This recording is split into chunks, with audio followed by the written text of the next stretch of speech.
بزم فطرت کا اگر ہے رازداں، مرد صحرائی ہے اس کا پاسباں۔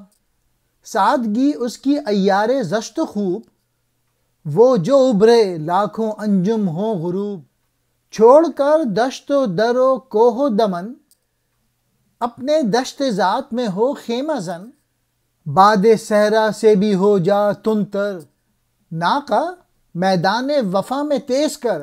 علامہ اقبال کہہ رہے ہیں کیونکہ مرد صحرا کا ضمیر فطرت کا رازدان ہوتا ہے، اس لیے وہ فطرت کا پاسبان ہوتا ہے، یعنی اس میں ایسی صلاحیت ہوتی ہے جس کی بنا پر وہ ایسا دین اور معاشرہ وجود میں لاتا ہے جس کا فطرت تقاضا کرتی ہے۔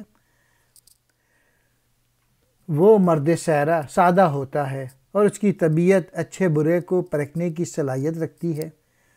اس کے طلوع سے لاکھوں ستارے غروب ہو جاتے ہیں۔ مطلب یہ ہے کہ ہر طرح کے باطل اور غلط قسم کے جو سوچے ہیں، افکار ہیں اور اعمال ہیں وہ ختم ہو جاتے ہیں۔ تو اب ایسا کر کہ دشت و در اور کوہ اور وادی سے گزر جا اور اپنے وجود کے اندر خیمہ لگا۔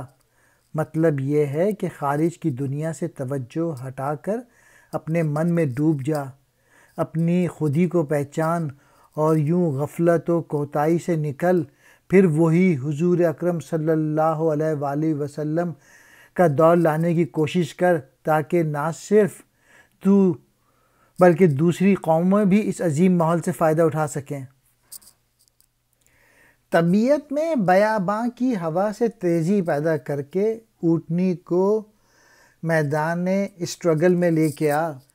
ناقہ کہتے ہیں اونٹنی کو، زشت کہتے ہیں برائی بدی کو، خوب کہتے ہیں اچھے کو، پاسبان کہتے ہیں پاس کو، یعنی مراد ہے دھیان رکھنے والا، نگہبان کہتے ہیں محافظ چوکیدار۔